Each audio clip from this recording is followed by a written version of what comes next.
आज है 9 अप्रैल। तो चलिए देखते हैं आज का करंट अफेयर्स। सबसे पहले देखते हैं रिवीजन क्वेश्चन। तो कल का क्वेश्चन ऑफ द डे था, BRICS financial ministerial meet 2021 is hosted bye.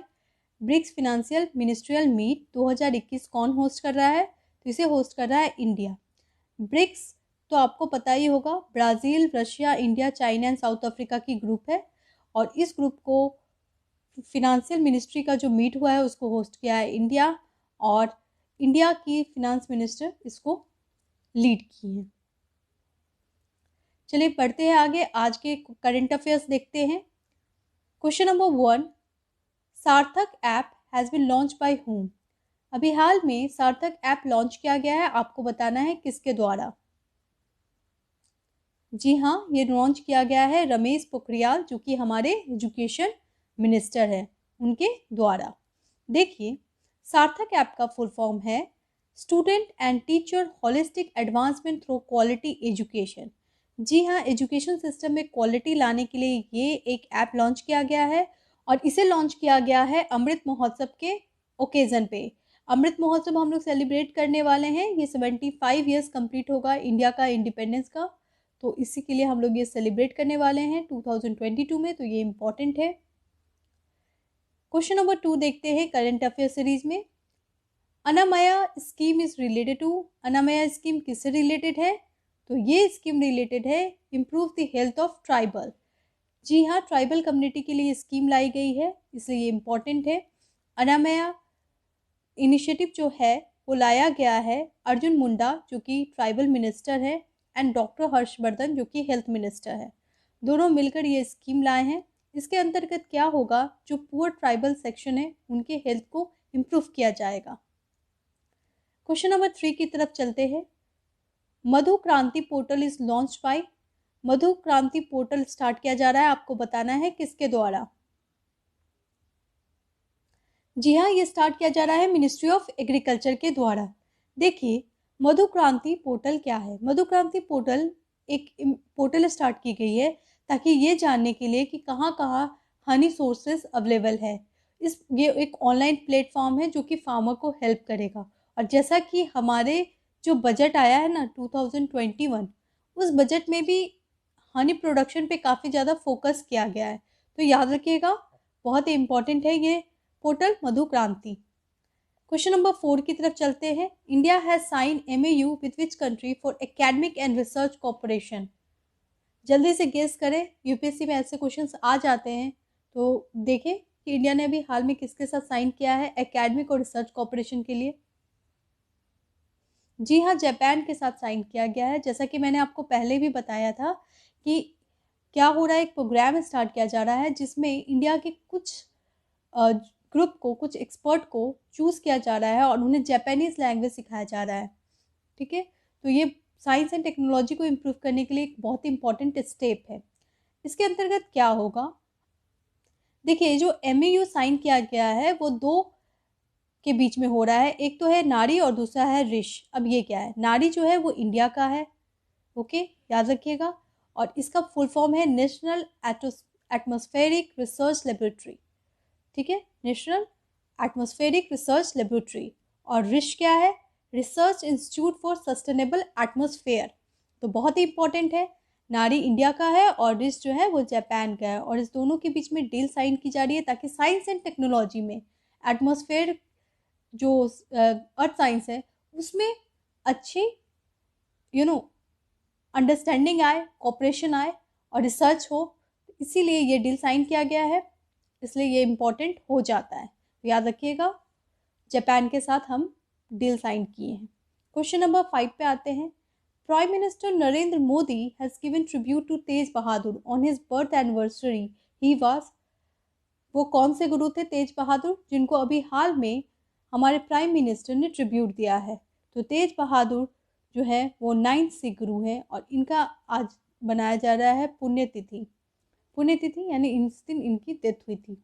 देखिए, तेज बहादुर की कहानी बहुत इंपॉर्टेंट है और गवर्नमेंट ऑफ इंडिया ने इनको स्पेशल इनको एक स्पेशल स्थान दिया है, तो ये इम्पोर्टेंट हो जाता है। Urgent meeting was conduct to make Anandpur Sahib city into smart city. इन्हीं के नाम पे एक सिटी पूरी डेवलप की गई है जिसका नाम है आनंदपुर साहिब, क्योंकि इसी स्थान पे जहाँ पे ये गुरुद्वारा है आनंदपुर साहिब गुरुद्वारा, वहीं पे क्या हुआ था कि तेज बहादुर सिंह की हत्या करवा दी गई थी औरंगजेब के द्वारा। तो इसीलिए ये बहुत ही इम्पोर्टेंट है। ठीक है, तो याद रखिएगा आनंदपुर साहिब सिटी को डेवलप किया जा रहा है और इसीलिए ये प्रोग्राम स्टार्ट किया गया है।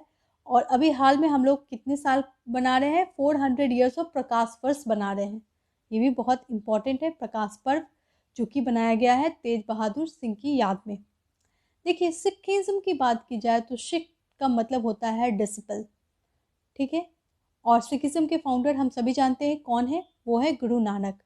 गुरु नानक जी ने एक धर्म भी स्टार्ट किया और वो बिलीव करते थे वन गॉड पे, और ये साइन है सिखिज्म का। तो याद रखिएगा इसको इंक ओमकार कहते हैं।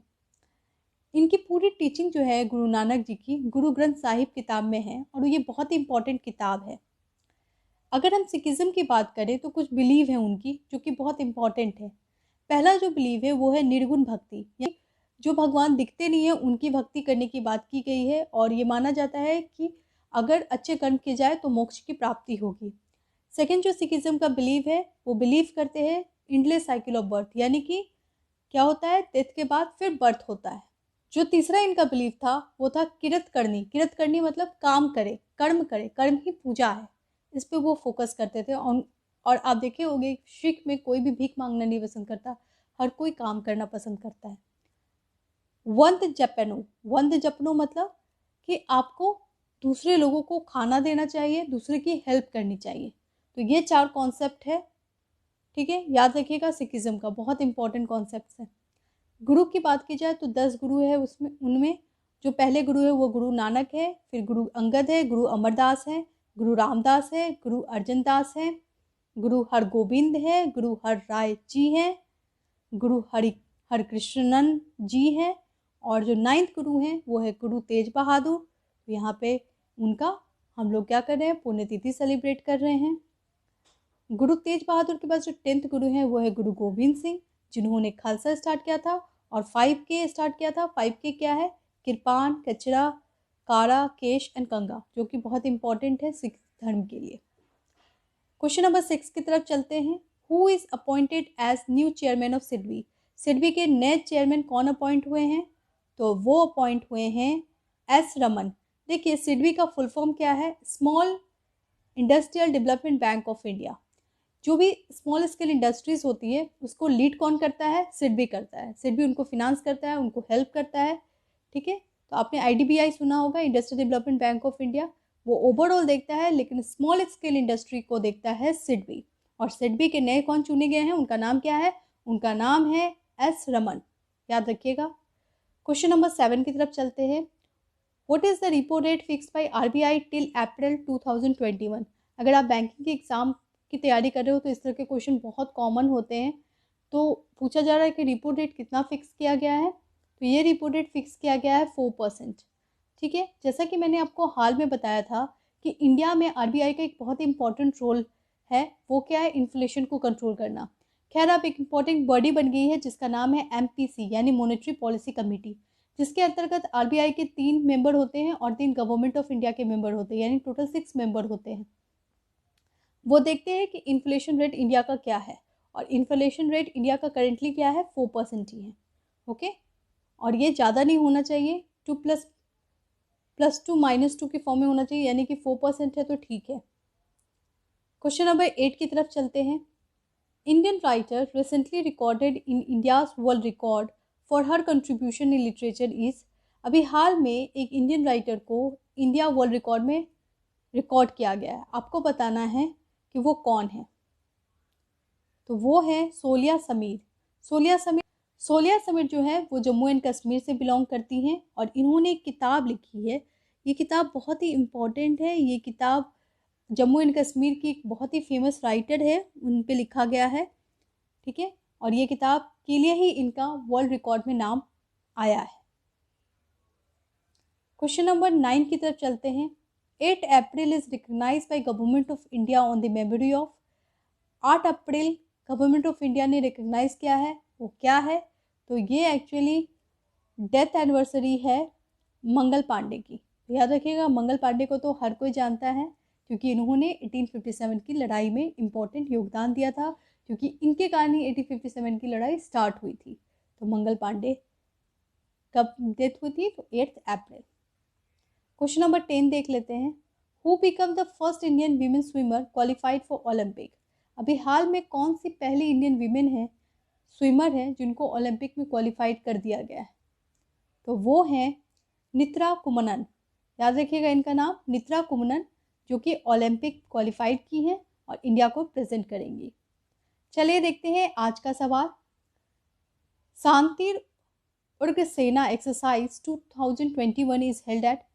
शांतिर उग्र सेना एक्सरसाइज हो रहा है, बहुत इंपॉर्टेंट एक्सरसाइज है, ठीक है, और ये मल्टी एक्सरसाइज है जिसमें बहुत सारी कंट्री पार्टिसिपेट कर रही है। ये कहाँ हो रहा है?